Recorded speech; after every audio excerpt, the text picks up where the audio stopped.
Hey Julie, how are ya? Hey, Christian, how are you? I'm pretty good. How about yourself? Doing great. I'm so happy to see you. It's been what, like 5 years since we were Mm-hmm. together in college.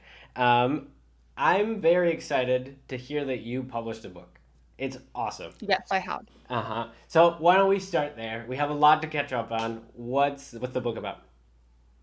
So basically, what I wanted to do in Korea after having conversations with people was to kind of break this idea that philosophy is for old white people, old white men for that Mm-hmm. matter. Mm-hmm. And that philosophy is just like a bunch of quotes that we have to memorize and then kind of, throw out at cocktail parties. Because that's not what philosophy is about. Philosophy is about really taking it into your life and applying it and seeing how it helps you. And so this whole book is all about each chapter consists of an episode in my life, as well as a philosopher and how the two are connected. So this thing happened in my life, how Nietzsche helped me overcome jealousy, for example, Mm. with resentment, how Sartre allowed me to make big choices without regretting them, things like that. So I really wanted people to know that philosophy is about applying it to your life, not just theoretical stuff.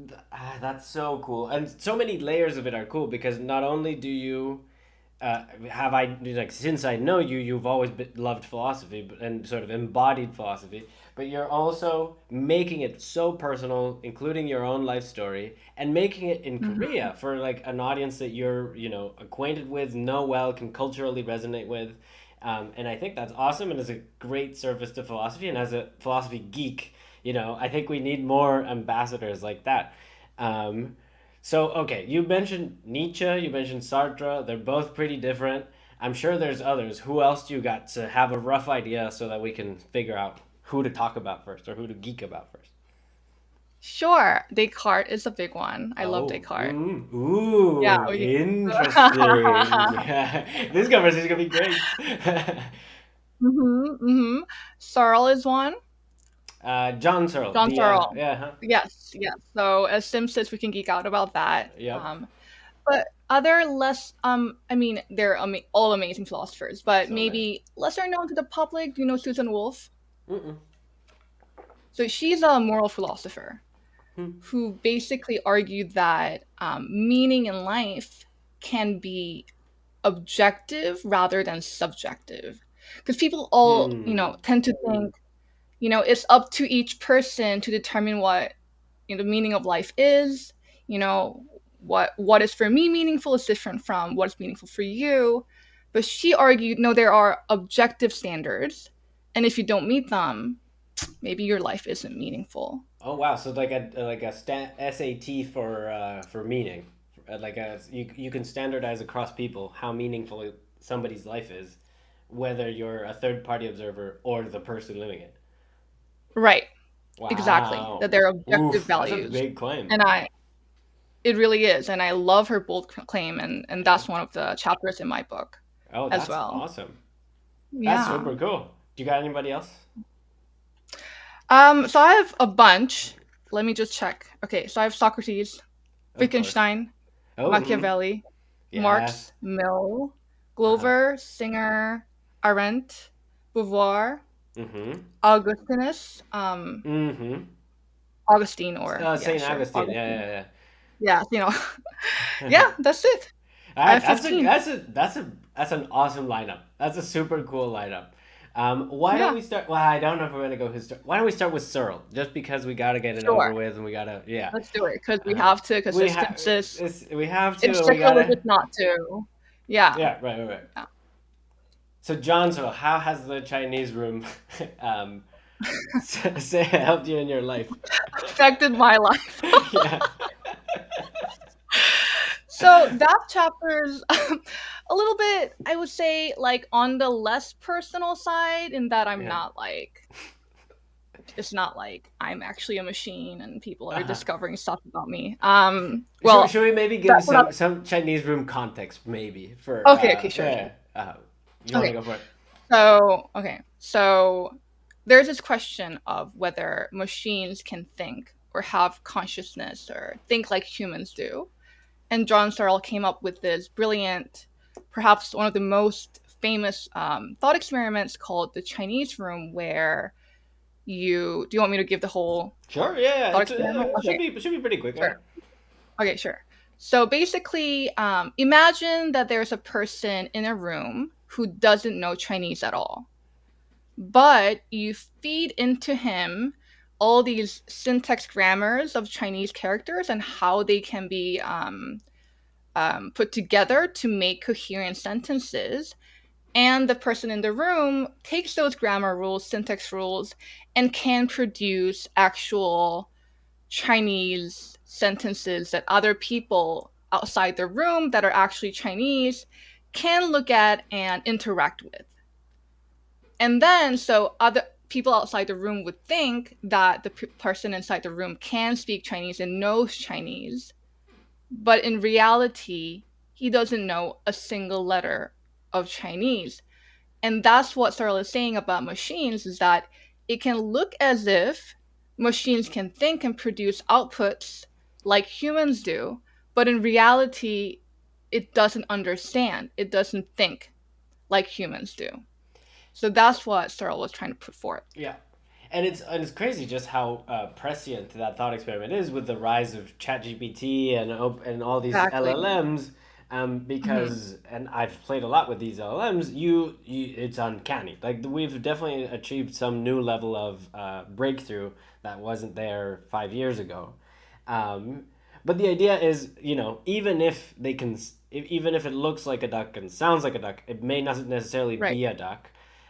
Right. And the way I always thought about it is sort of like an if this then that pattern matching book. So like if you get these Hmm. symbols, you respond with these symbols. And Hmm. so the guy's just like Hmm. looking at whatever he gets, whatever envelope he gets down the door, and he says, "Oh, these symbols." He looks them up. Oh, when I get this symbol, I map this symbol. Um, Hmm. and I think in that example, like it's pretty clear that person has no idea what they're doing. I mean, like they're just following Right. the program. Well, which is awesome, and like we could geek out about the thought experiment for hours, but it's even more curious to me. Okay, how did that transfer to your life? Yeah. So I think about that in terms of how, when we think about AI, how we should be much more involved Hmm. in the discussion around AI than we currently are. Okay. So that's how I kind of meld it into the chapter. So do you know John Tessiolis, the Mm. director of okay, so he's the director of ethics in AI at Oxford, Hmm. and I kind of like just struck up a conversation with him just because I'm like, I love your work. Um, and so he was basically saying that, these thought experiments, people take it and then think, oh, these are just thought experiments by philosophers. I Hmm. don't have much to do with it. I'll think about it, cool, move on. But really, we're in a stage where we have to shape laws and public sentiments about how AI affects our lives. And for Hmm. us to do that, we have to be thinking about these problems much, much more seriously. In fact, everyone has to be thinking about them. I see. So we can create a public sentiment about it, which will lead to laws. If we just are hands off about it, that's going to be the biggest problem of all. Yeah. Who That's why. knows what we're gonna get? Yeah. Exactly, exactly. And so I kind of write about that and how, I try to think a lot about AI and try to get other people to think about AI and what that means, even if I'm not an AI engineer. It's not Hmm. just for engineers to think about, it's for everyone. Um, Totally, and I think these thought experiments, like even if you entertain them for a second, they reveal more about you than it does, I think, necessarily your digital counterpart. So right, even in thinking of like the pattern matching experiment, like how many times am I just pattern matching versus actually interpreting all the signals that are coming into me and intentionally right, responding? Um, and how much do I really know what I think I know versus just am I right, just like repeating something because I heard it somewhere and I'm not really digesting the stuff, right? right. Exactly. And so what are your thoughts about the Chinese term? Like, do you agree Oh, with it? Do you think it has flaws? Um, well, I don't have a sophisticated critique of the argument, but I think there might be a room there for a self-referential argument at some point, because Mm-hmm. if you think about the mechanical processes that go on in the brain, you could also make an argument that none of the neurons understand, but Mm-hmm. somehow there's still like an emergent property of the room in its sort of larger Right. context, that where if you define knowing or fulfilling a form based on the at the right level of abstraction because it matches an interface, uh, Mm-hmm. then sure. But the guy in the room, you're not asking about whether the guy in the room knows Chinese. You're asking whether the room knows Chinese. Um, Mm-hmm. so that's one of the critiques that I would have about the argument. However, it Mm-hmm. provides a more unsettling thing, which is like, okay, so what's going on in the brain? Who's in charge? Uh, Right. and so Right.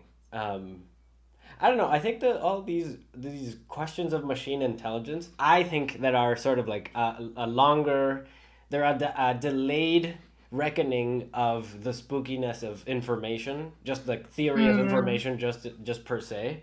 That Mm-hmm. arbitrary like strings of data can have meaning. I mean, that Right. seems to be a very subjectively imposed uh, worldview. And I think that Yeah. only when machines can, walk like us and talk like us, that then it's like, oh, maybe we should have thought about this. That's Yeah. my that's my 2 cents on Yeah. that discussion. Yeah. No, that's not. Yeah. I Um, mean, yeah. Go ahead. but also like you, we've been in a position where we have had the luxury and maybe requirement to think about this stuff for a long time. I was an AI Right. engineer at Google, and so this was happening at the time. The Transformers papers came out when I was at Google, and so we've I've been thinking about this for years, Mm-hmm. but I think it's always fun to ask people like at parties and stuff like, what do you think is going on there? Yeah. Yeah. Uh, Well, so I work as at a game company, as a project manager. So I mhm, think about games all the time. uh-huh. And now AIs are producing games like that, Really? But yeah, but I talk to game directors that, some of them are legendary in Korea. They're like really famous game directors that really want to put their personal philosophy Right. into games. So they're like, now AIs are just creating games without having any philosophy or intention whatsoever, just in a way that produces more microtransactions where Right. it'll make more money. And that like breaks my heart, Yeah. because No, games are totally. so special to me. Hmm. Like games are such a way of conveying your worldview and Oh. inviting someone else into your new world that is a simulation, but as you said, aren't we all living in a Yeah. simulation? I mean, yeah. And so, yeah, so things like that really affect me. I think I about see. that a lot. I see. And Yeah. and I think also I think it's just very fair to say, and I think like you don't need more than we know where the trends of society are going. We know like Yeah. how technology compounds. We know that like I think we're a bit more weary now of the effects that these technologies can have. I think the reckoning social media faced sort of like at least shapes the discussion as AI gets more involved. But we know Hmm. what's coming, so we know like we have to have a okay, a roughly balanced opinion on it when these things get on the ballot, or you get to choose whether like you use a product or support an artist, or all these things are very real. Hmm. No, I love it. I love it. And I guess like so this is a case of theory of mind, right? So this is like a branch of Yeah. philosophy that studies what the mind is and like where Right. is it and where it's not. And I think that's a good enough segue to talk about Descartes, uh, Oh, great. right? Great. Because he has the most famous theory of mind line of all time. You wanna quote it? The Cartesian dualism, is that what you're Mm-hmm. referring to? Yep. Yes. Yep.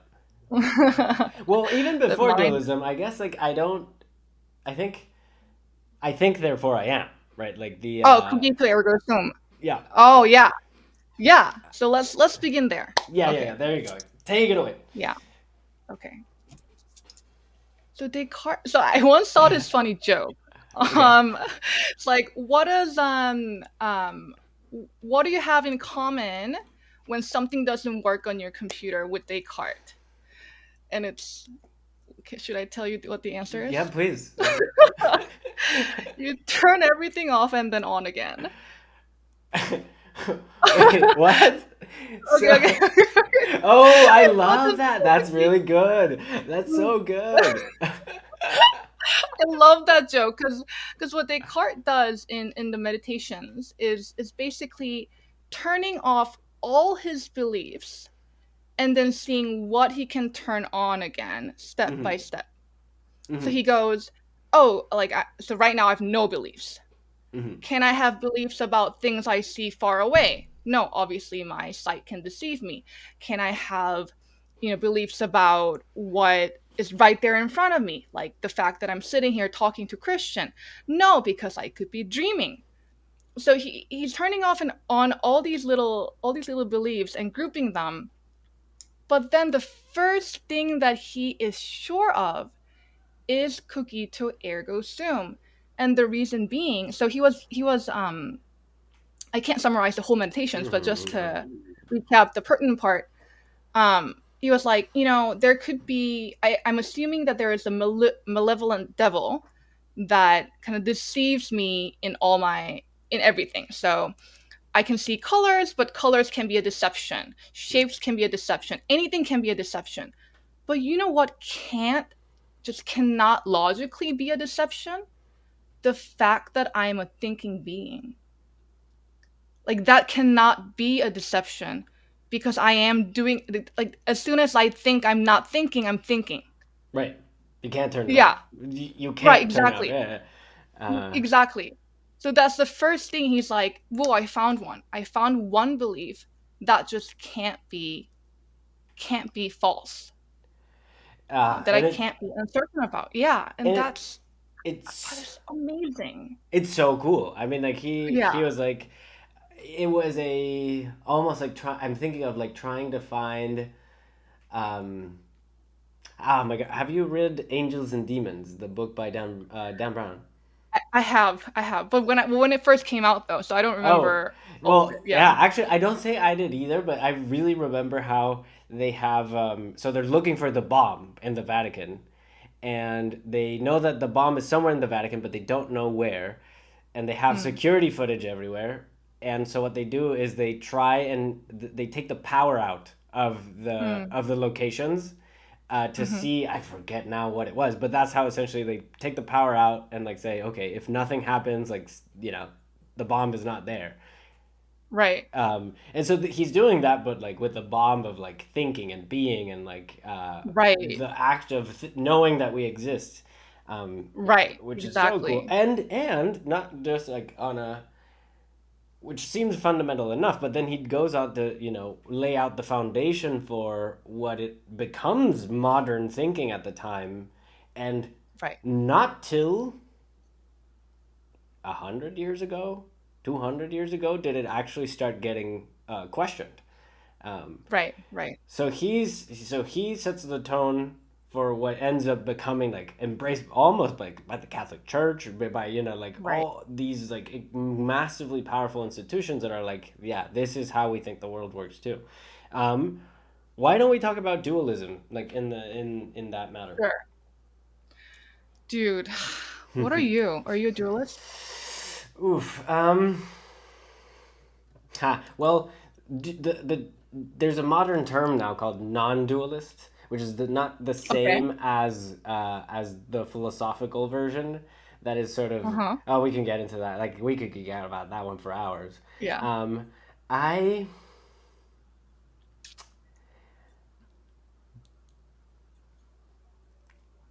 think so. I think I'm a dualist. You think so? Cool. But Cool. I think that I'm a dualist, but I think that there is a bijection between, the physical plane and whatever else is out there, uh, Mm. that keeps us bound to each other. So I don't think that Mm. there's, like, I think a world in which the other side, is Mm-hmm. completely independent, seems fishy, and a world where Mm-hmm. there's no other side also seems fishy. Mm-hmm. Yeah, I see what you mean. What about you? Yeah. Where do you land on? Oh, yeah. I want to know where you land, that we can unpack the debate a little bit. This is a really, really personal question for me because Really? I have struggled with that question for such a long time. Mm. Because I grew up religious, so I grew Mm-hmm. up Christian because my parents were Christian, and then do you know SLE, the Structured Yeah, Liberal yeah, yeah. Education at Stanford? So I did that, Mm-hmm. and that's when I first Ah, entertained the idea in my life that God might not exist, even though I grew up until then. So I was like what 18 or 17 mm-hmm. for my whole life. It was an You know how axiom. you build Yeah. beliefs? Yeah, Yeah. beliefs build on each other, and that was one of my axioms. And to have that dismantle, that's one of the reasons I got into philosophy is because it was such a personal question for me that what I did, this is so geeky. No, I was yeah. like, you know what? I'm gonna just trial belief things. So I'm gonna have a trial period for like a quarter where I don't believe in God and see what happens. Oh, wow. So I'd be like, I turn that belief off, anything different about the world, like does the world make more sense, because you can't get rid of confirmation bias. Like once you believe in God, everything's going to seem like work of God or Right. whatever it is. So Right. it's like I'm just going to be totally neutral, no God, and see how it works out. And then I was like, I don't think there's a God Dun, dun, after that dun. trial period. Da da da da da. And then I Mm-hmm. was like, I don't think there's an afterlife. you know it, No, all your yeah, life is sort of, and I will say, just a side footnote, how yeah. empirical of you. I mean, I think like how rigorously scientific. I feel like most people get confronted with this type of stuff, and I don't know. I get confronted with that type of stuff, and I kind of fall apart. And I'm like, well, I need the new, uh, I don't know if God, but I need the new framework to align to. You know, Exactly. uh huh. That was my biggest challenge as well, because until then, my moral standards came from the Bible. Mm-hmm. And then that's when I started journaling because I wanted to make sure that I have moral standards that I can back up on my own. And Mm-hmm. that's where philosophy also tremendously helped me. Mm-hmm. Because moral philosophy, it's not just, hey, do this because this is right. You have to agree to all the arguments and see that the argument is airtight, and then you're like, maybe this is the right thing to do. Mm-hmm. And so that process, philosophy just changed my life in that Mm-hmm. matter. Mm-hmm. Like I don't have to rely on the Bible or anything else. I can rely on my own mind Mm-hmm. now to make ethical decisions, and it can be totally open to when I make mistakes and someone else points out what's wrong with it. Mm-hmm. That just gives you such almost an unassailable, like unshakable core. I don't know. Oh I don't yeah. want to say confidence. That sounds so trite, but it's like I just know that I'm now the kind of person that can determine morality on my own. Mm-hmm. You know what I mean? No, and We I segued a lot from no. Descartes, I but think no. yeah, We're. I think this is a yeah, good segue. I mean, it should just goes to show how connected all the branches of philosophy are. But, um, hmm and just like how axiomatic, like we could get to like axiomatic logic and how everything builds on each other, and if you loosen one of the foundation stones, how everything falls apart. Um, and the personal journey of finding meaning and all this stuff. I want to comment on the feeling of deriving sound moral pillars by yeah, yourself. That is one of the ultimate best feelings in the world. Like it's like it is. I have seen it, and you can get into discussions about the divine and the sacred and the other and all that stuff, but the feeling of that to me is sacred, and the feeling of being mm, able to construct that tower that goes on yeah, far beyond your sight and yeah, comes up from beyond your sight, and you still feel solid about it. That is, hmm I think that is super awesome. yeah, And it applies not just to moral stuff. And I mean, it applies to whatever, any yeah, belief that you hold on to, that you can sort of trace back down to the very foundations and say like cogito ergo sum, like this is the thing that I can't move, because if I right, move this, nothing makes sense. Uh, right, that right, is one of the ultimate best feelings in the world, and like I think you can get there through multiple paths, but philosophy is very explicit about it. Like that's sort of what they're Yeah. trying to do. Even though they in the field maybe they don't geek out about the feeling of joy and the subjective well-being that this brings, right? But Hmm. you did dodge the question. So it's very personal and it's very important and it transformed your life and it got you introduced to philosophy. But where are you Ah, in the where do you follow? so I've been going back and forth, Okay. to be honest. Yep. Yep. And I think I have to admit it's because it's so emotional. It's an emotional topic for me as well. And I think Yeah. a lot of people have this conception that, philosophy doesn't involve emotions. It doesn't Mm. involve, individual kind of traits and characteristics. But no, like all philosophers, they delve into areas and questions that they are most personally attracted to and that they feel emotionally invested in. And so I think emotions actually play a big part in how I think. And I think that's why I keep wanting to believe Mm-hmm. that there's a God. Like I keep wanting my mom to go to heaven. Mm-hmm. You know what I mean? It's like Yeah, I yeah, just yeah. want her, like she's a good person, like she deserves to go to heaven. Mm-hmm. But I think right now I'm I would say I'm a physicalist. Wow, interesting. Yeah. I Um, just don't think, yeah. wow, no, that's awesome. And it is emotion. I mean, like for everybody, I think in college, in the movies, in general culture, people don't discuss these issues, and I think people sweep them under the rug a good amount. But they are transformational. They're like very close to your personal identity. They're important, and I think anybody who really wrestles with these questions and doesn't run away from them is on the path to figuring out the truth. And I think Mm, the truth evolves with information, right? Like the more we know, the more we can sort of calibrate our compass. And sometimes, like for these very binary questions, like that happens to be like yes or no, then the resolution might always be in the boundary, sort of like dee, dee, dee, dee, dee, dee, dee, dee, except you're now right. used to like carrying these huge edifices around and being like I'm this person, I'm this person. Mm, That is fascinating. I mean, and also to give some context, I think the to what is dualism. I think we brushed over that, but Descartes proposed that there's a difference between the physical world and then the like spiritual world, let's call it, or like the right. the, Right. the Mental platonic world. Yeah. mental Yeah. world for more, Well, yeah. um, and that the mental world is where all the divine stuff happens, and the physical world is where all the stuff we can see happens, um, Right. and then he proposed a relationship between the two worlds where it's sort of in the mental world, God is like a clockwork, like a clockmaker, and sort of he makes the rules that affect this physical world, and sort of we're bound Right. by the rules of the clockmaker, um, and um, and so oftentimes the question, "Are you a dualist?" is veiled for, "Do you believe in God?" Um, Yeah. most of the time, I think colloquially, like Yeah. that's sort of what you're getting at. But I think the vocabulary is getting a bit more nuanced too. I think like we've Yeah. realized that like the term God is massively overloaded. Mm-mm.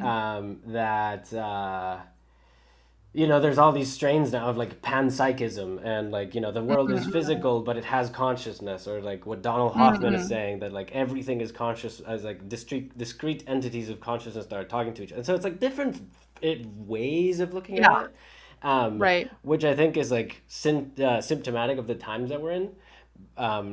But it does, it's one of those foundational things, right? And also I think it's important. I think it's really cool. I grew up in this similar environment, and I sort of had to constantly reinterpret what my definitions of Mm. things were as adapting Mm. to a new culture, to a new academic environment, to a new professional environment, and then sort of trying to make sure that the terms that I have in my internal dictionary for things are used appropriately.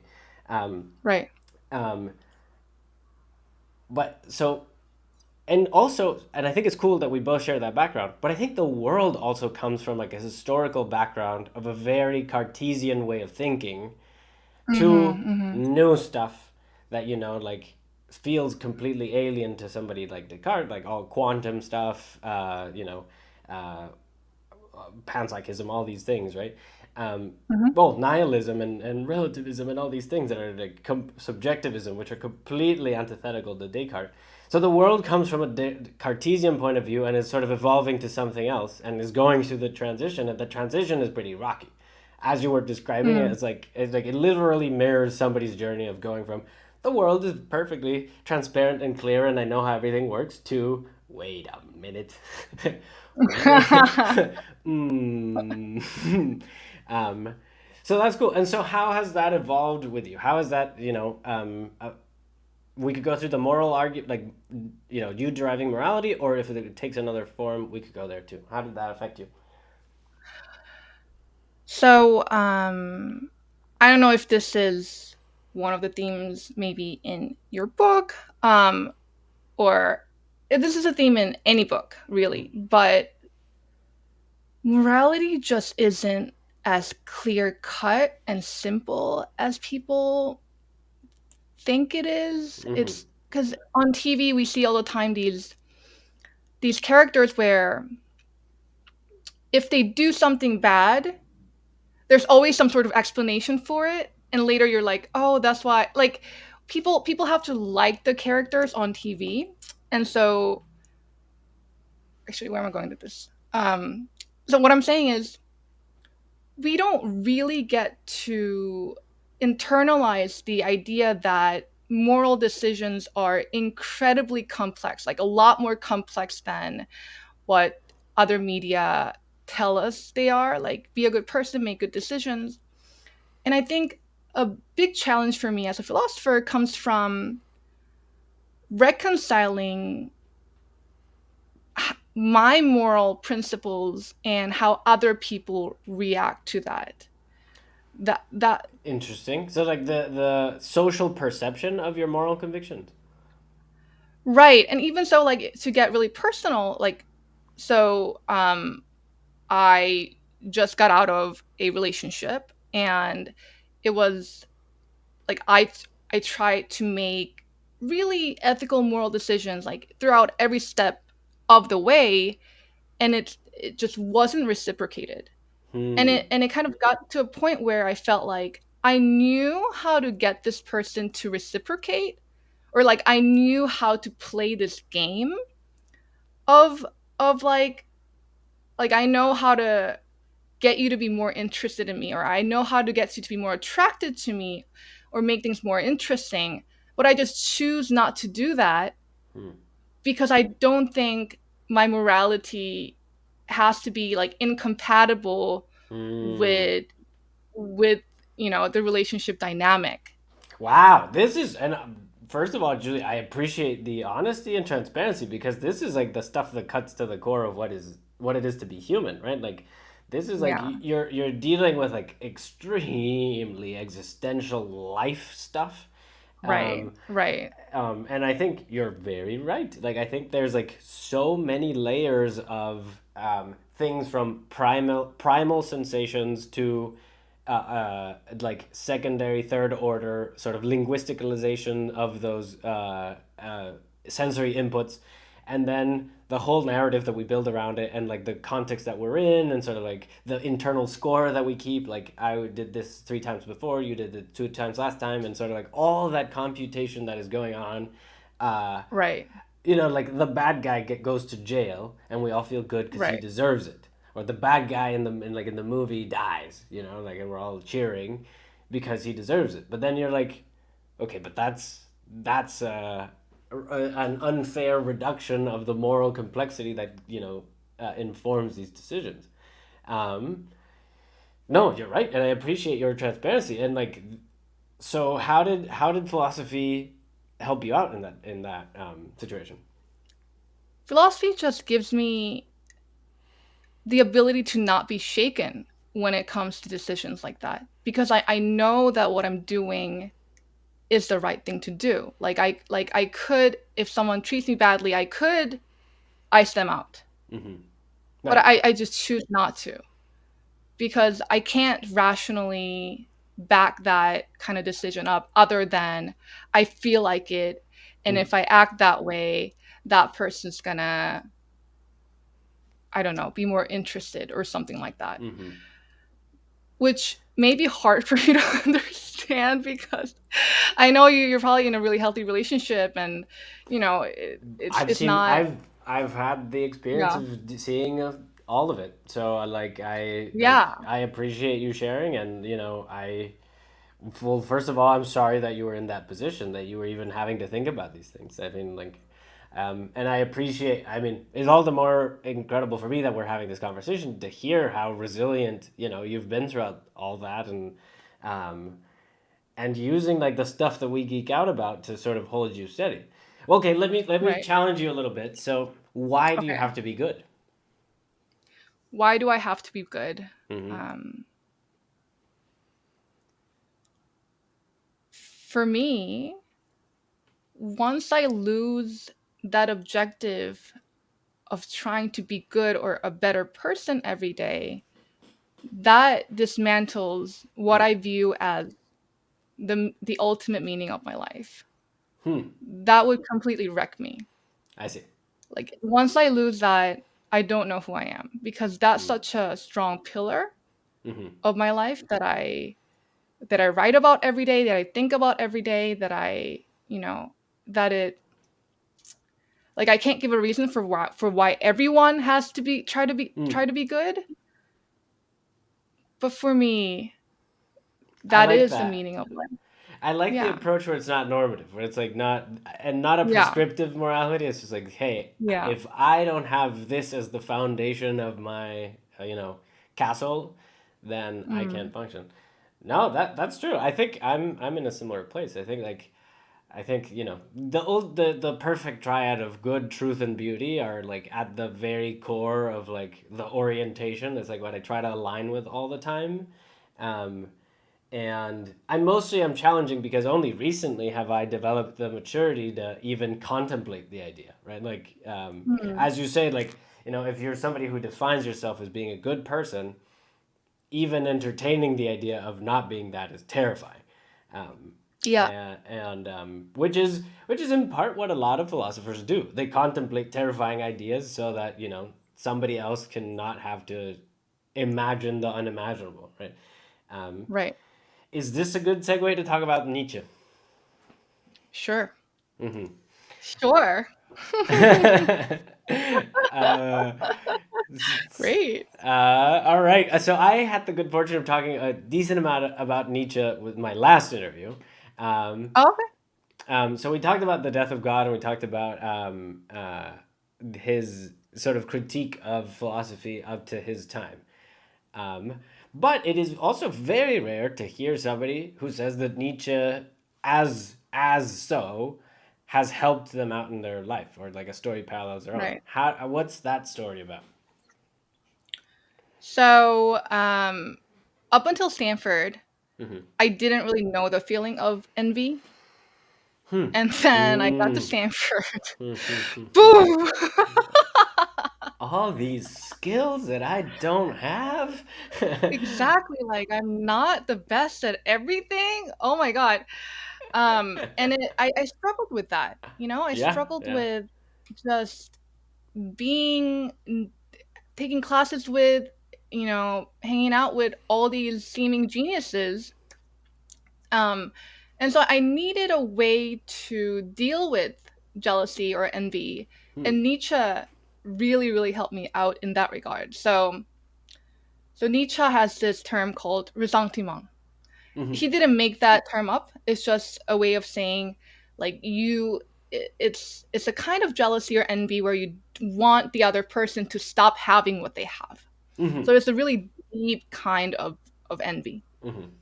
Um, And so it's like so in Nietzsche's account, it's like people who have less power, point at people with more power and say, hey, like, you guys are bad because you Mm-hmm. have all these things. What you have must be bad, but we're good. We're like good people, even though we don't have what you have. And that's how Nietzsche thinks the kind of Western kind of paradigm of morality where we say the meek is good, the patient is good, the docile is good, all that came from. it Hmm. is this whole the driving force of that was ressentiment, and how the powerless used it against the powerful was what Nietzsche thought, although a lot of people would historically, you know, Yeah, yeah, disagree with that. yeah. Yeah, yeah, yeah. So I thought a lot about how I could find ressentiment in myself, where Hmm. I would go, well, yeah, that person is great, but he or she, but they don't like have fun, or I don't know, like, No, but they sure. don't, Or yeah, they're yeah, not but cool, they or they don't have no have, sense of yeah, they're not, fashion, or they have billions of right, dollars, or uh, if exactly, I had exactly. So that, you know. Yeah. yeah, exactly, exactly. So I'm good. I'm better, even though I very closely envy what they have. Hmm. And so once I identified that in myself because of my studying of ressentiment, it was much easier for me to recognize it and do away with it. Hmm. Because I think if I hadn't studied Nietzsche, I would have just let that feeling go on, Hmm. because it's so much more convenient Hmm. to deal with emotions like that with ressentiment. But then I was like, no, let's look at what Nietzsche describes about ressentiment. And he Hmm. describes it as a kind of self deception. Like, you're not Hmm. honest with yourself when you have ressentiment. Like, you know what you really think, but you try to think that you think something Yeah. else because it's more convenient for you. Well, Nietzsche puts it much more poetically and like an aphorism, but I'm just rewording what he's saying. And then that got me to think, that is very true. I'm not confronting my envy the way it really is. I'm making it sound like something else. And that really, really helped me get over ressentiment. Well, not completely, but at least to recognize it in a way that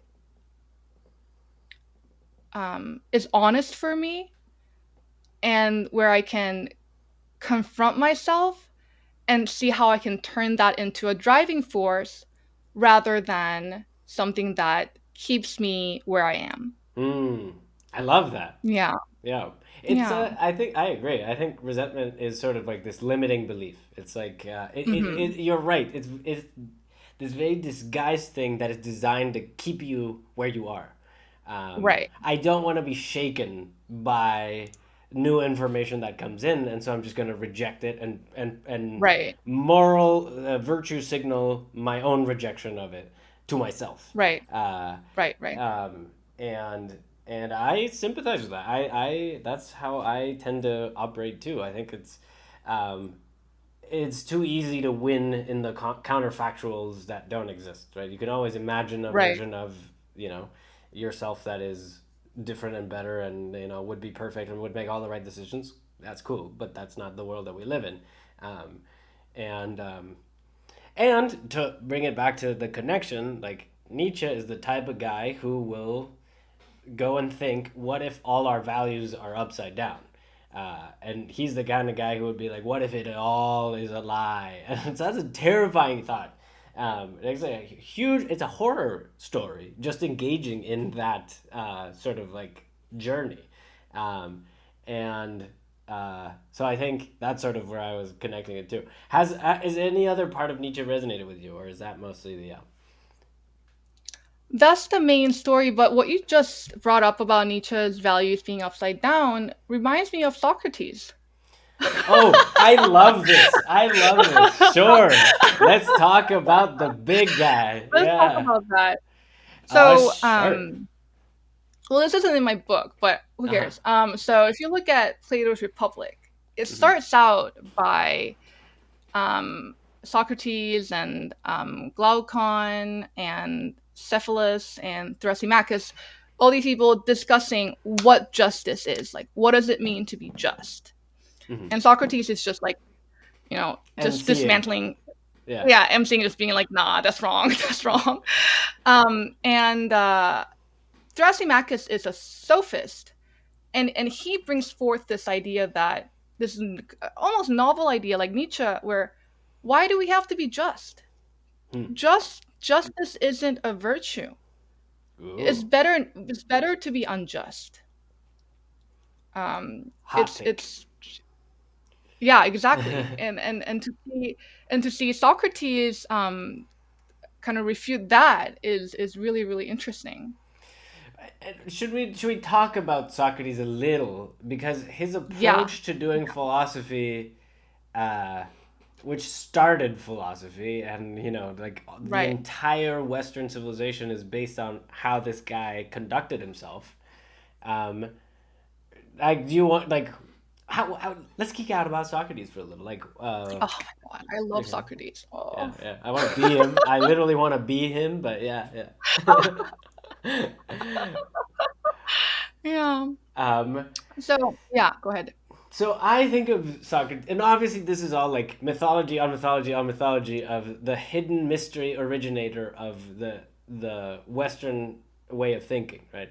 I think it's very cool to think that Socrates had obviously a relationship with Plato as his like almost Mhm. disciple and his scribe, basically. Like Plato would talk to Socrates, would write everything down.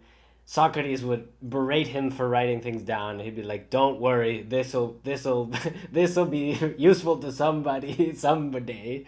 And his other student, Antisthenes, I believe it's Antisthenes. I don't want to mess that up, but I think it's Antisthenes, who was the founder of the cynicism and the cynical school, and very infamously did not write anything down. And his most famous, do you know what his most famous quote is? No. It's like the coolest thing. It's like a Zen koan, basically. It's What is it? it is impossible to contradict.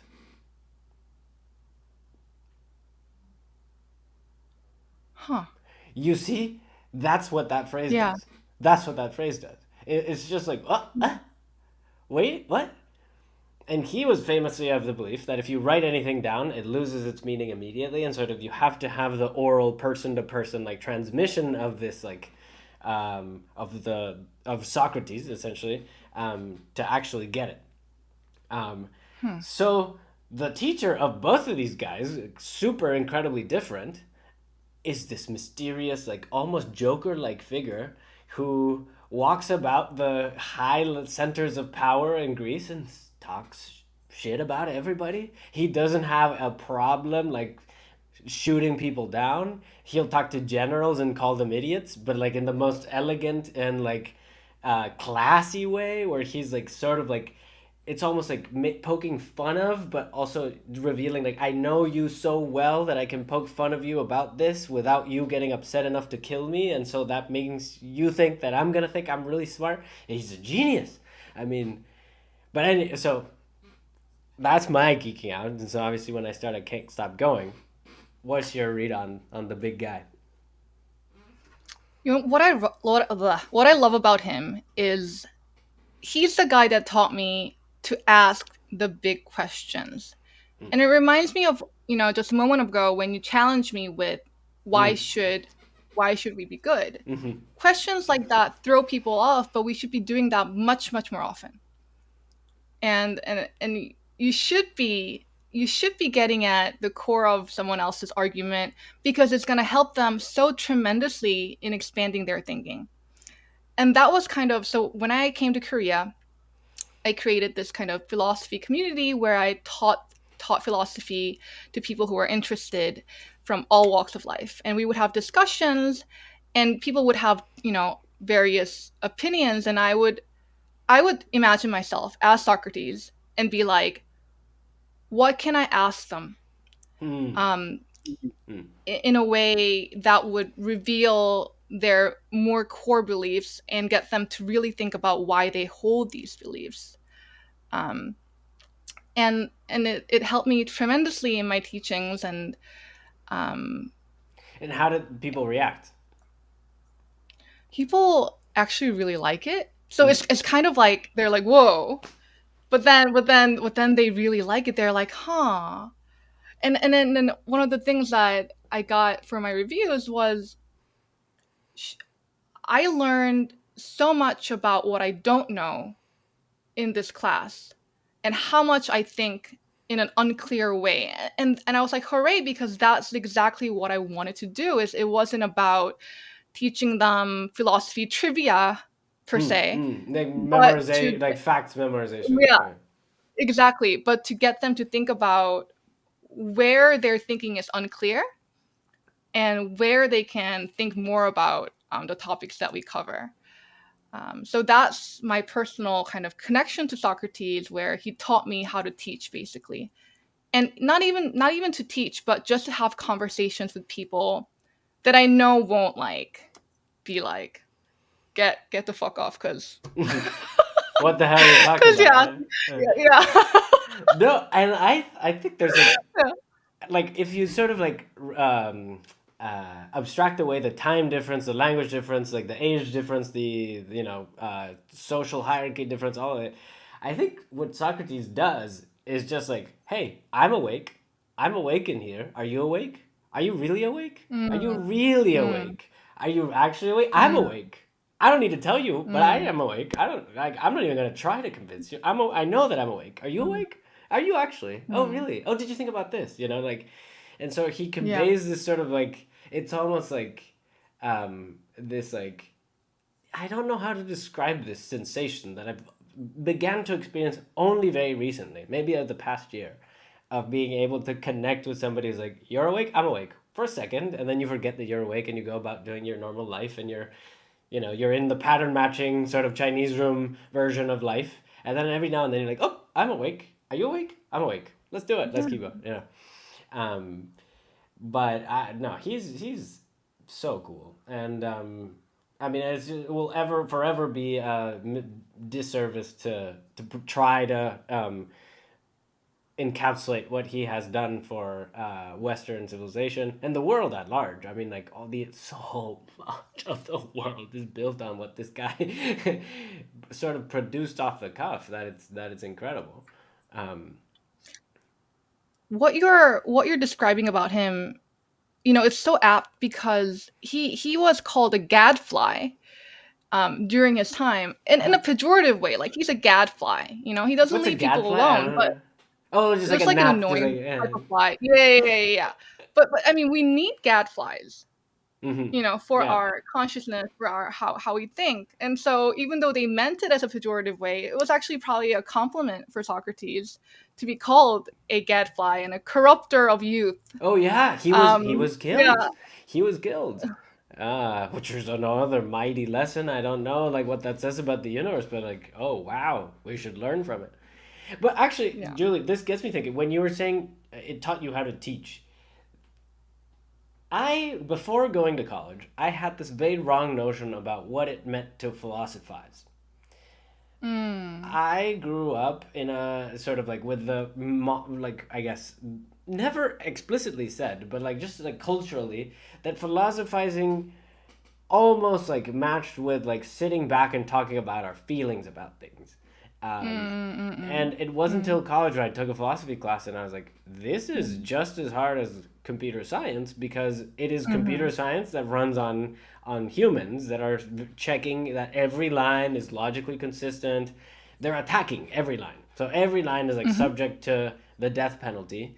And like mhm. you were saying, if line 3 is subject to the like is condemned, every line that follows after is condemned too. Right, Um, right. and so philosophizing then became this thing where it's like then I got to understand philosophy very much like the analytical way where it's like logical Yeah. statement after logical statement and you start with like your express aim to make a proof about something and then you state what your premises are and then you go dot dot dot dot dot dot dot dot dot dot dot dot dot. Usually very very dry, very difficult to read. Uh, and it compounds on itself, right? Like modern, like present day philosophy references yesterday's philosophy, references the philosophy before, and it becomes incredibly difficult to stay up to date with the state of the art. Um, Right. but there's a practice there that I think is what you were talking about. That is like, how do you think like a philosopher? And Mm, that is fascinating to explore. Like, it's a way of thinking. It's a way of mhm, embracing like or relating to reality. And mhm, I wanted to hear your thoughts on how that has played out for you and your mm, relationship to philosophy as a thing out there and as a thing that you do. mm. So, for me, thinking philosophically means not only thinking critically about what's being said out there, but also thinking critically about what you're about to say. Hmm. Because when you say something, there are hidden premises Mm-hmm. for everything that you say, and you want to be damn sure what they are. Hmm. Because if one of them is flawed, your argument is flawed. Hmm. And so when you speak, you want to be thinking. Philosophers would do it really quickly, examine all those premises, and see if they're airtight. Hmm. And for me, that's the core of thinking philosophically, is to think critically about your own arguments. And it's funny because I get these questions all the time when I do interviews or I do lectures. They're always like, how does thinking philosophically help you? Like, how does that help you become like more successful in life? And that question is really difficult for me to answer because I can't say like, oh, if you study philosophy, then next year Yeah. you'll get promoted faster than everybody. You'll make the X amount of money more. Even though, I mean, there have been statistics that show that people who study philosophy actually do tend to make more as lawyers and stuff like that. Wow. But I if didn't you're know not a that. Oh, lawyer, yeah, and we also score like second highest or something on the SATs and stuff like that, philosophers. there you go. Um, yeah, but what I tend to tell them is this sense of having control in your life and your thoughts.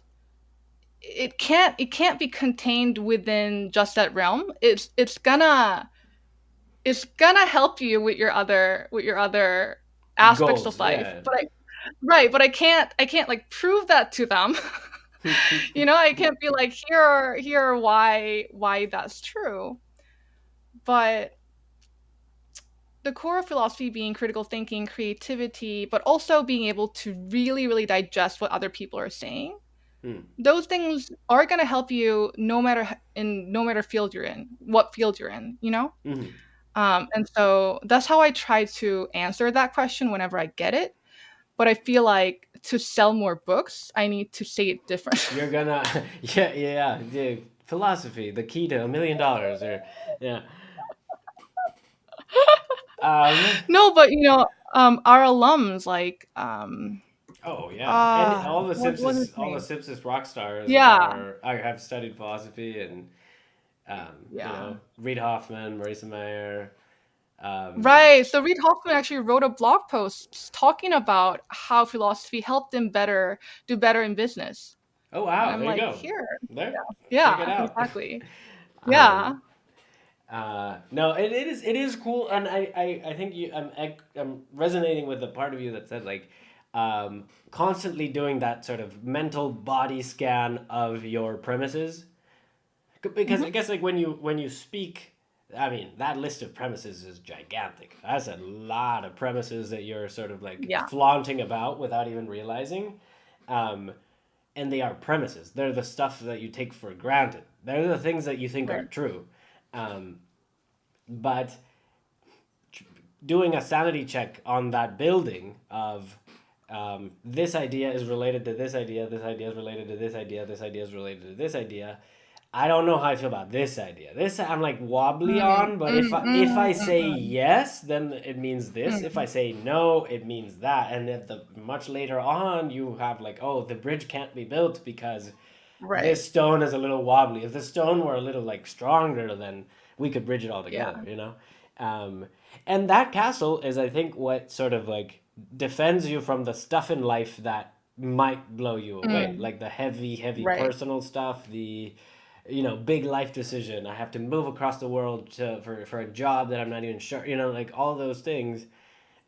You're probably better suited to weather those forks in the road if you have a castle. I don't know if castle is the analogy. Maybe it's like a super cool space shuttle that helps you navigate time and space. Uh, that is super important, and you do it by sort of like checking yourself, before you say anything. Um, Right. um, what's another of the stories that you have in your book? Making choices. What a segue. Making Yep. choices. Yeah. Oh, and that was Um, who was that? That was Sartre, right? Sartre. Yeah. It was yeah. So do you know? Have you seen that TED talk with Ruth Chang, the contemporary philosopher? I don't think I have. So she has a really really interesting philosophical argument that I'm just gonna take my time to explain because it's super Yeah, cool. let's do it. Yeah. Okay. So say you're stuck between two choices. Um, and option people often can't make a choice because they think those choices seem equally good to me. Otherwise, I'm going to choose the better one. Right. But right now, they seem equally good. That's why I can't choose.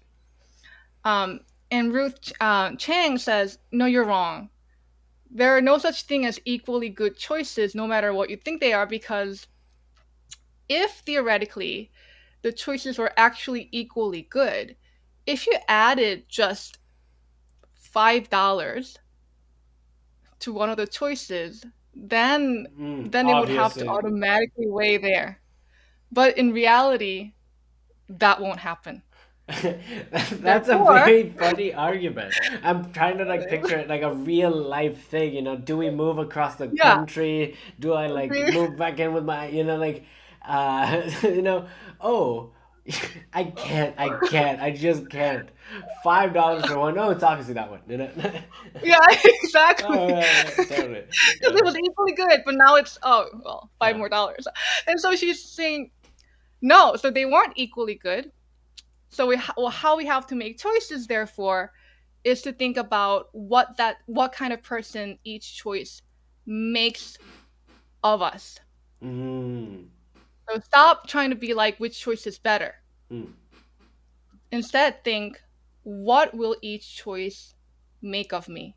What value am I choosing that I can't compare numerically? I love that. Am I That's so cool. choosing? Yeah. Isn't that argument so cool? It's so cool, and it gets to like, I mean, not to sidetrack at all, but like it gets to this Yeah. notion of like incommensurate values, right? Like Yeah. that is like, cultural relativism and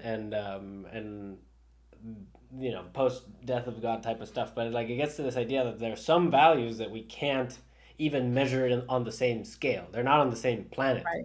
Um, Right. because like if your castle looks like this and like somebody else's castle looks different, like that bridge is very hard to construct, right? um, Yeah. but I love the idea of, I didn't never thought about it on yourself. Like there's a fork in the road, and like I can imagine where that road takes me a little bit, and do I become like the person that I become having followed this path?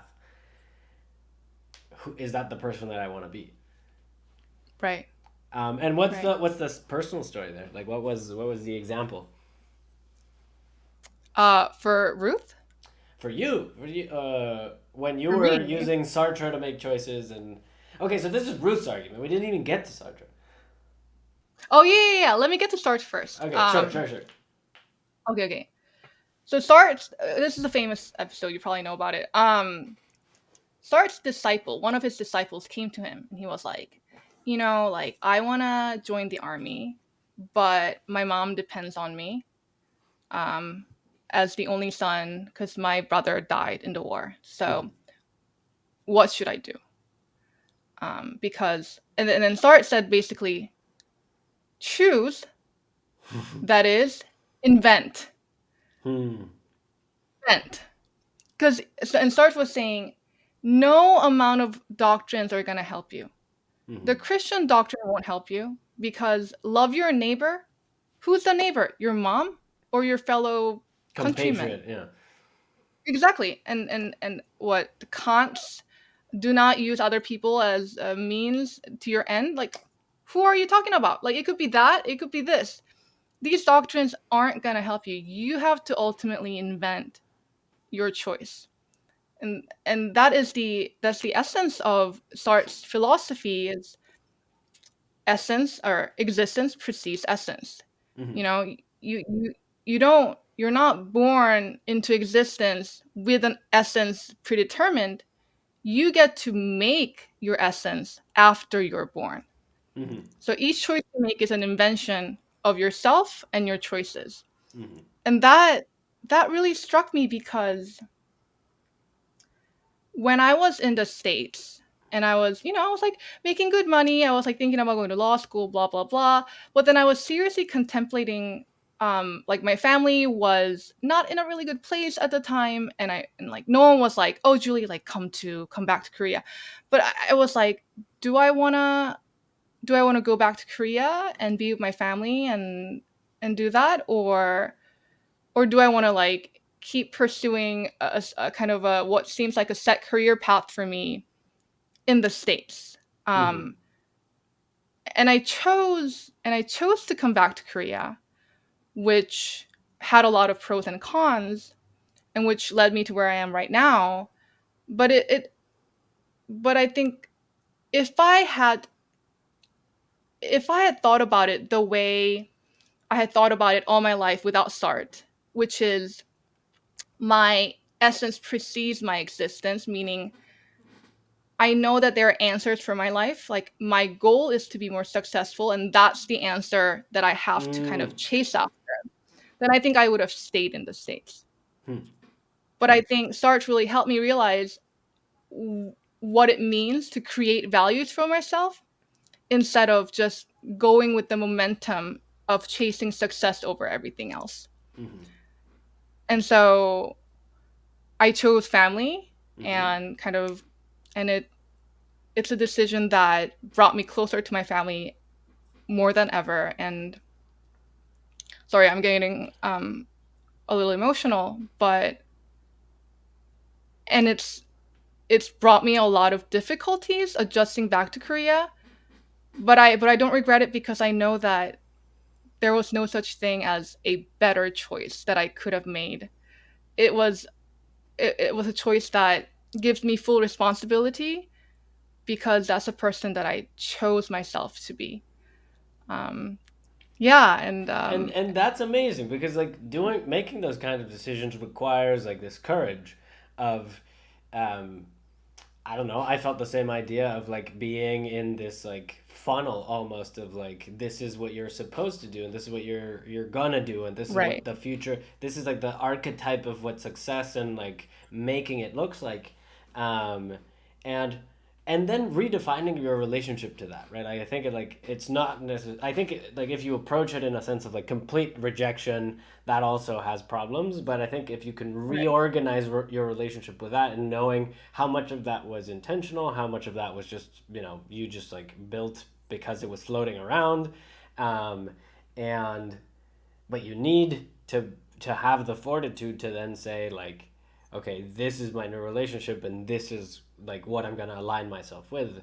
And this is a question that I think about pretty often. Like I'm also an immigrant and I think about being far away from family all the time, and I don't want to get emotional, but but this is something that cuts deep to the core being human, right? And sort of like Mhm. and I think it's amazing that you've had Sartre to sort of soothe you in those moments that you're like you're creating the person that you are, and you get one shot to do it, and like this is gonna be the playthrough that you have in this wonderful, majestic, terrifying video game, and this is the character that you build, right? And like you customize your character in every choice, and then you end up looking a Mhm. certain way. You end up having relationships that feel and look a certain way. You end up um, having to deal with challenges that are of a particular configuration to sort of see how you react to that and how you overcome those challenges. Um, Mhm. and to be completely washed over at times and sort of like give in to sort of hold up to the insane idea of mercy and grace that's society and your friends and the relationships you've built and family and the good of the world will keep you together when you need it the most, right? So I think that's awesome that I found a starter. I've always had a bit of a weird relationship with the existentialists myself. um, Oh yeah. yeah, I mean I think existential thoughts all the time. um, Mm. but I and this is also maybe a something that I also feel with Nietzsche, that majestic thinkers, the truly majestic thinkers, but the ideas are oftentimes behind a performance that is kind Mhm. of ironic, and I think that irony lends itself to be misinterpreted and can alienate people. Mm, Um, mm, mm, mm, like the existentialists claim that the meaning of life is whatever stops you from committing suicide. I mean, that's just mm, this. That's like, oh my goodness, why? Like it's Monday morning. I'm not ready to think about this stuff, right? Um, and so I think at times it's a bit of abrasive is the word. I think it's like mm, abrasive at mm, times, and I even though the ideas themselves may be incredibly good, and I don't think they're like if you cut down to the core, I don't think they're pretty what you call it destabilizing ideas. I don't think like they mess mm. anything up in like the bigger picture, like the big institution of philosophy. I think they're very much like Right. the glue, like a conciliatory type of notion. Um, but that said, I mean, like Sartre like captures the modern day condition. Like I was actually Mm, I was at this awesome spot yesterday, and it was an artist studio, and the artist was giving a tour, and he said, "I just don't think we appreciate how heroic it is to be mm, alive without knowing why." mm. And I loved that. I love that. I was like, yeah, that's true. What the heck, you know? Um, um, Yeah.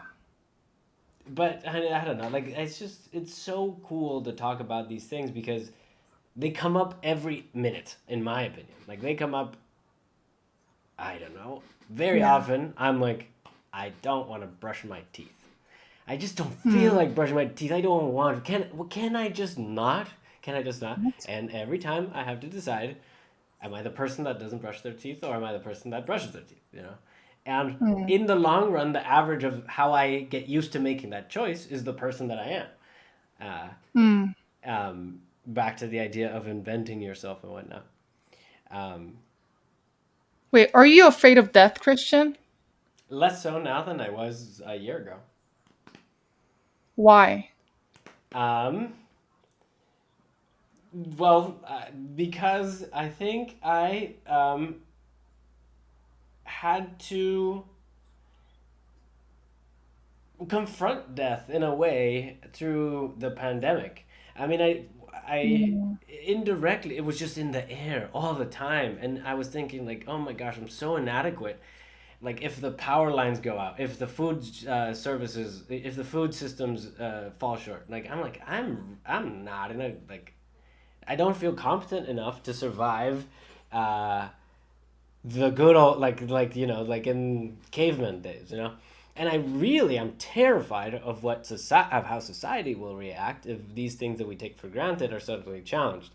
Um, so I had to confront it, and it took a very long time to realize that that was what I was thinking about. Um, and then, you know, I went on this creative project that helped me reckon with all those things and find sort of my compass in the world and the type of interventions that I can make and the type of things that I really enjoy doing and really enjoy um, feeling that I'm, you know, best suited for doing. Uh, and in finishing that creative project and now getting to sort of like enjoy the spoils of it a little bit, even though they're not even Mm. there yet. I count this conversation as one of them. Um, Mm. as okay, I've compressed my essence into a creative project. Like I know who I am. I Mm. am this thing, and I know that Mm. I Wow. am like because I made it. I'm gonna be okay. You know, like and like I can. Wow. Uh, but I'm also terrified of death. I like if I think about it, Yeah. like if I actually I think mean, yeah. about it, then I'm like, oh Yeah. no, the paperwork, you know. Yeah. uh,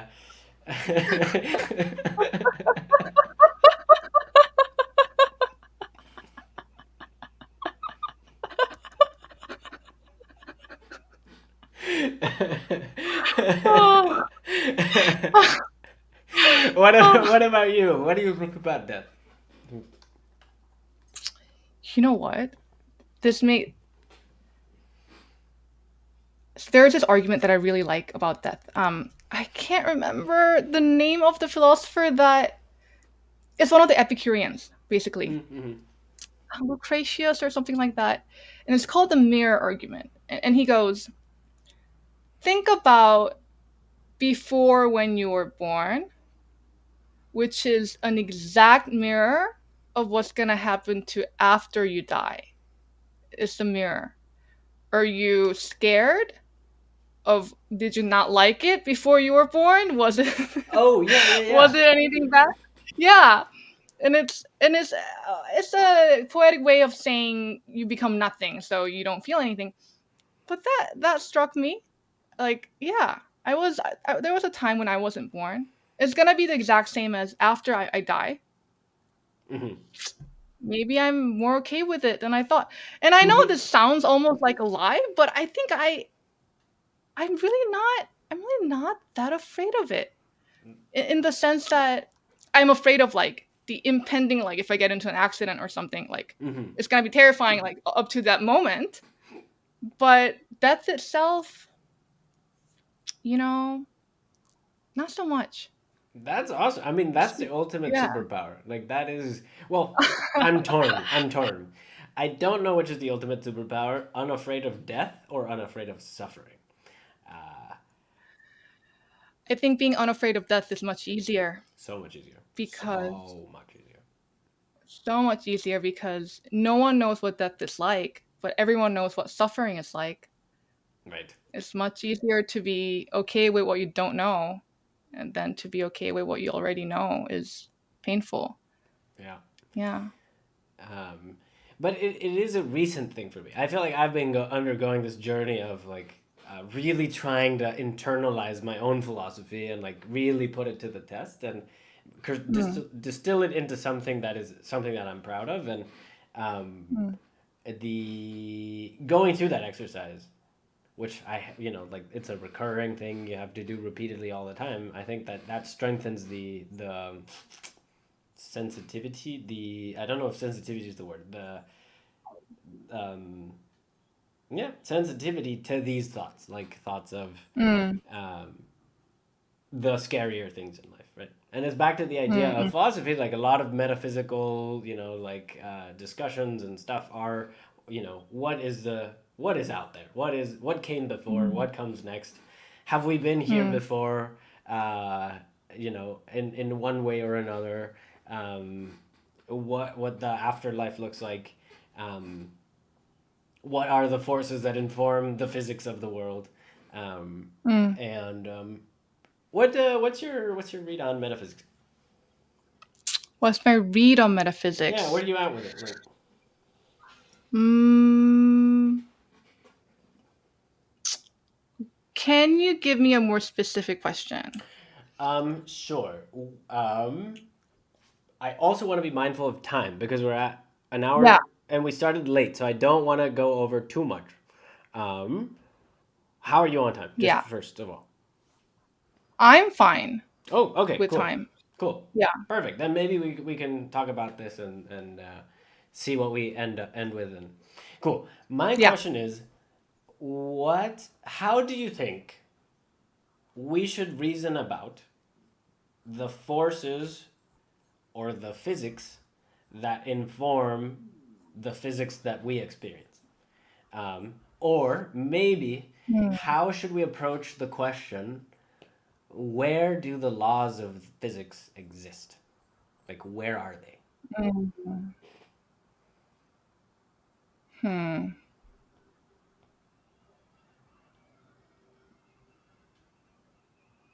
And that's a difficult question. I'll have to get back to you on that. I I love it. can't. That's Yeah. awesome. That's an excuse to, Yeah. to resume the conversation in a few months.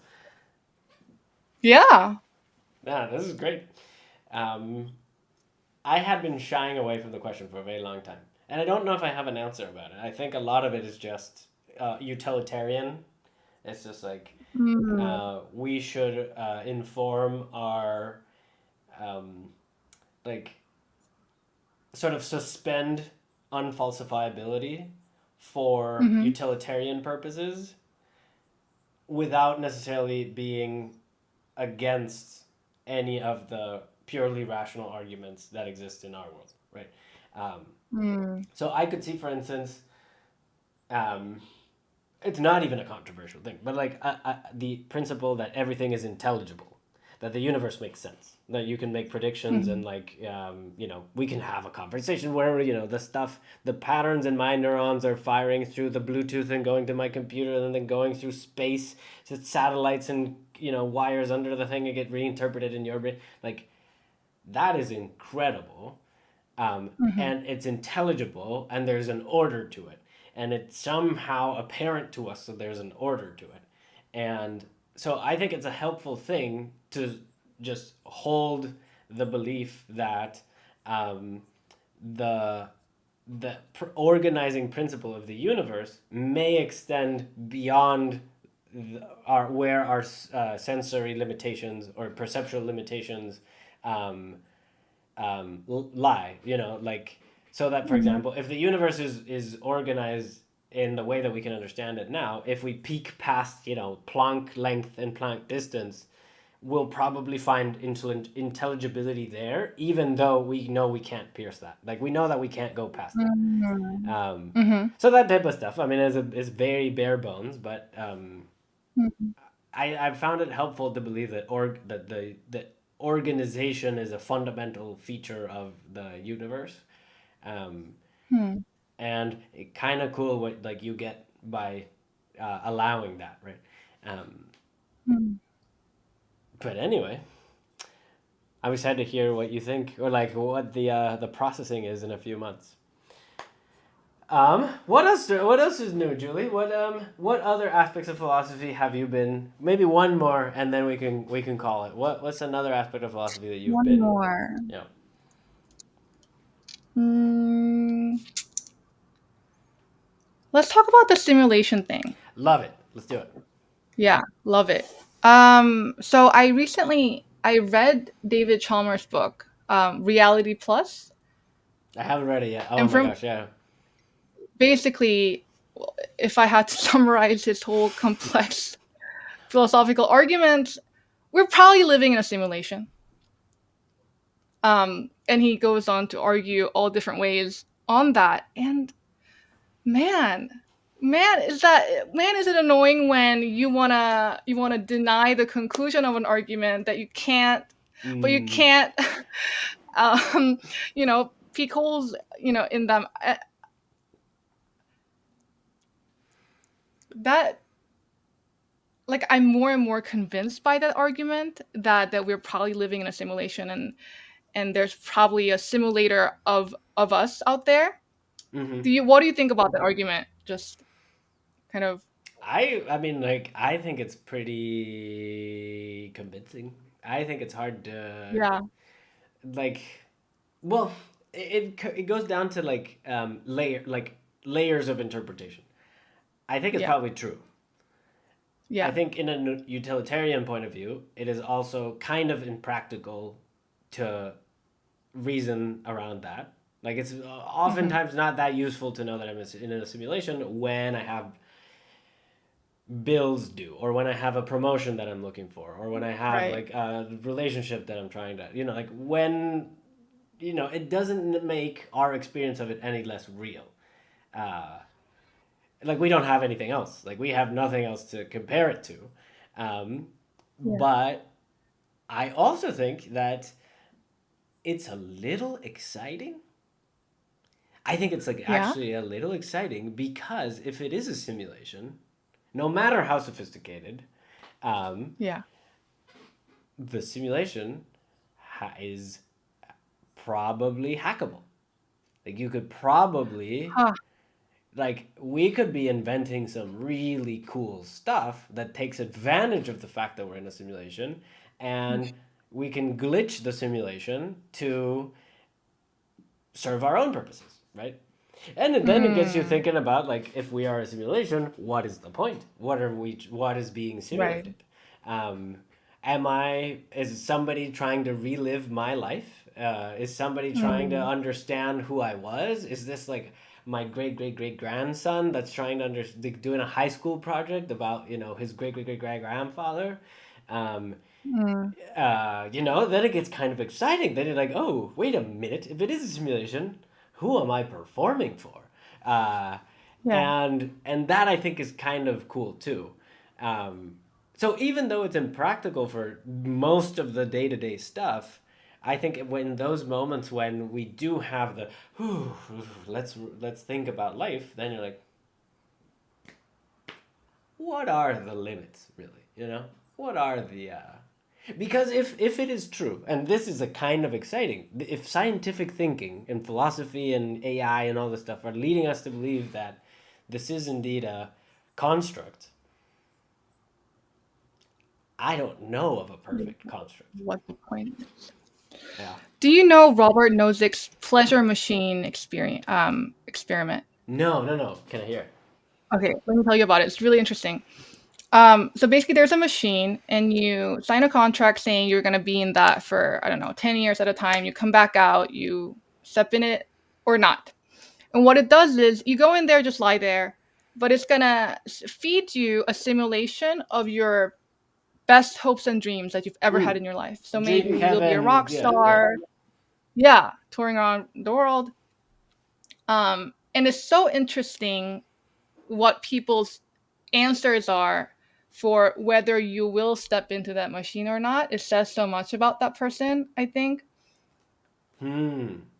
Would you Ooh, step I into don't the know. machine and commit? Yeah. Like, but you're not gonna know in the simulation that's a simulation. It's gonna feel like reality to you, but there's gonna be a point where you come out and know that was a simulation, but you can always step back again. Hmm. So, do I have a chance to experience the light of my dreams, knowing that I will be removed from it and come back to Yeah, this life? yeah. I'd like to talk to I'd like to double check the source code. I think, is it an open source project? Who's paying for it? Is it Microsoft? Is it Facebook? Is it Google? Um, how much is it gonna cost me? Like, how long about will I be out? I am stalling. um, it's mm, do you need a machine for Well, in the experiment you do, but you don't think it? so? I'm trying to jailbreak the experiment. Um,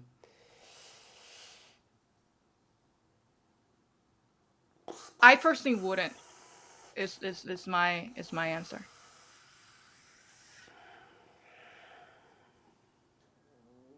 I think I would. You think you would? What would you be doing in there? I don't know. I actually don't know. Like I don't know what that looks like. Oh, Here's the thing. Here's the thing.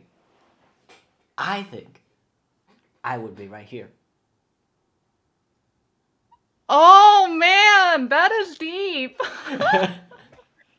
That is deep, Christian. Thank You you. step into the machine, and it's just exactly where you were before. The reason I'm hesitant is because I don't want to get stuck in this loop. I literally, that's my reason. Yeah. Like I don't want to get stuck in the loop of like I'm always about to get to the machine, and then I like get into the Mhm. machine, and I'm always about to get into the machine. Like Interesting. that's my hesitation. Um, Oh, I also have had I have thought about it a good amount. I watched this incredible, Alan Watts. Do you know Alan Watts? yeah. So he has this amazing thought experiment where he says, I'm going to pretend to be God, and your guys are going to ask me questions, and I'm going to, answer like I'm God. And so he goes about this sort of Socratic exercise with people, and people ask him what you expect, right? Like, why is there evil in the world? Why is there? And he goes to it's just amazing. And one of the things he says is, um, something to the effect of why does the world work the way it does, or why Hmm. are we here? Why are we here? Hmm. And he says, well, uh, what happened is in my mind I built a machine that had a bunch of knobs in it, and with any knob I could go to anywhere in the universe that I wanted. I could experience all the experiences that I wanted, and so obviously I would go for like the things that are exciting, the things that are amazing, the things that are powerful, the things that nobody else can have, the things that you could only have if you were God, the ultimate fantasies that like the entire universe is at your disposal. And But then you do that for infinity and you realize that like you need something else. And there's one knob in the entirety of the things. There's like a grid that you can go anywhere, and there's one button that says surprise. And you press button surprise, and here we are. And I love that thought experiment. I love that thought experiment. I basically lifted it from him. That like, if you explore the depth of what you think you want enough, you realize it's the ultimate silly. It's like so cliche, but like you go on the journey, you find out you've always had what you needed, right? And so, to that same idea, I think my hesitation for getting into this machine is I don't want to then be deluded into thinking that it is something that isn't this. I see. But now I want to hear what you don't want to do. Because I'd like to think there is objective reality, Christian. I'd like to think that. Snap! I'm sorry, what? Okay. All I right. think about I think about questions like, if I'm in that machine or if I'm in a simulation and say I pray to God, does it go to God? Well, Is there God in the simulation? well, it depends of whether there's a God in whatever this is a simulation of, right? So we could imagine a world and like God exists. We could make a definition of God and God exists, and we make a simulation, and the agents inside the simulation ask a question: is there a God? And are they talking about us, or are they talking about big guy upstairs? Exactly. And you can think about like this recursively ad infinitum, right? Like you could think of it like infinitely many simulations into simulations, and I don't think it takes away from. See, objective reality is tricky. It's tricky. I think the reality is kind of like a homomorphic type of thing, where like whatever this is a simulation of is trying to be faithful to the original thing. And if that's a simulation, it's trying to faithful to the original thing and the original thing. And it's, somewhere up there, the real thing exists. And somewhere down there, there's more abstract things. But I also think that, like, we do this with rats, we do this with animals all the time. We put them in simulations, social simulations, and then that informs our knowledge about ourselves, right? So, and so I think that, like, so if something in the simulation is capable of informing something about the thing that is being simulated. So that is if say for instance if we can make better decisions based on the output of the simulation, it has to mean that it goes both ways, right? So it's not just that this is we're faithful of the thing above, but it also means that like the information is trickling both ways. Right. And that gets really cool, because what is the thing that connects the very, very bottom of the stack, very, very bottom of the simulation of the simulation of it, which maybe never ends, to the thing that is at the top of the top of the top. And something would connect them. They have to, because you know that there's a relationship between the simulation and the simulated. Right. Man. Wait, I really want to ask this. Sure. I don't know. Are you a determinist? Cool. We just had a... Oh, you talked about it with someone else? No. At an event that I was in, that's the one I don't know. I don't know if randomness exists. I think it does. I think it does, but I'm not sure how it informs reality. Like, I haven't really wrestled with it, What about you? So I tend to think that I'm a compatibilist, meaning even if determinism is true, it's not incompatible with free will. Okay, do you want to unpack that a little? So basically, people tend to think that if determinism is true and everything is determined for us, and We can predict every single thing that happens in the future and how has been caused by a chain of events that had to be that way. That we're like puppets on a string. That we don't have any control over what we do. We have no free will, no moral responsibility, blah blah blah. And that's one of the reasons why people tend to shy away from wanting to believe in determinism, even if scientific evidence presents itself. Sorry, my cat wants to. Oh, hi. um, but I think that free will is compatible with determinism, and that we don't have to worry about our perception of whether we have free will, even if determinism is true. And philosopher Daniel Dennett put it really well. He said that just because everything is caused doesn't mean everything is controlled. So as long as I can make unhindered decisions for myself, that means I still have free will. Mm-hmm.